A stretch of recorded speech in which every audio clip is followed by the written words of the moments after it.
Good afternoon, everybody. Please have a seat. I hear you have some questions for me, but let me just make a few remarks at the top, and then I'll open it up. First of all, I want to reiterate what I said on Friday. Right now, our economy is still recovering from a very deep and damaging crisis, so our top priority has to be jobs and growth. We've got to build on the progress that we've made, because this nation succeeds when we've got a growing, thriving middle class. And that's the idea at the core of the plan that I talked about on the campaign trail over the last year. Rewarding manufacturers and small businesses that create jobs here, not overseas. Providing more Americans the chance to earn the skills that businesses are looking for right now. Keeping this country at the forefront of research, technology, and clean energy. Putting people back to work, rebuilding our roads, our bridges, and our schools, and reducing our deficit in a balanced and responsible way. Now, on this last item, we face a very clear deadline that requires us to make some big decisions on jobs, taxes, and deficits by the end of the year.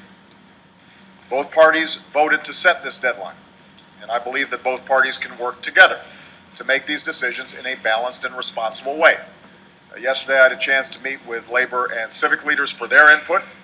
Today, I'm meeting with CEOs of some of America's largest companies, and I'll meet with leaders of both parties of Congress before the week is out, because there's only one way to solve these challenges, and that is to do it together.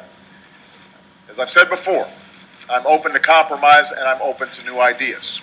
And I've been encouraged over the past week to hear Republican after Republican agree on the need for more revenue from the wealthiest Americans as part of our arithmetic if we're going to be serious about reducing the deficit. Because when it comes to taxes, there are two pathways available. Option one, if Congress fails to act by the end of this year, everybody's taxes will automatically go up, including the 98% of Americans who make less than $250,000 a year, and the 97% of small businesses who earn less than $250,000 a year. That doesn't make sense. Our economy can't afford that right now. Certainly no middle-class family can afford that right now. And nobody in either party says that they want it to happen. The other option is to pass a law right now that would prevent any tax hike whatsoever on the first $250,000 of everybody's income. And by the way, that means every American, including the wealthiest Americans, get a tax cut. It means that 98% of all Americans and 97% of all small businesses won't see their taxes go up a single dime. The Senate has already passed a law like this. Democrats in the House are ready to pass a law like this. And I hope Republicans in the House come on board too. We should not hold the middle class hostage while we debate tax cuts for the wealthy. We should at least do what we agree on, and that's to keep middle class taxes low. And I'll bring everyone in to sign it right away so we can give folks some certainty before the holiday season. Now, I won't pretend that figuring out everything else will be easy, but I'm confident we can do it, and I know we have to. I know that that's what the American people want us to do.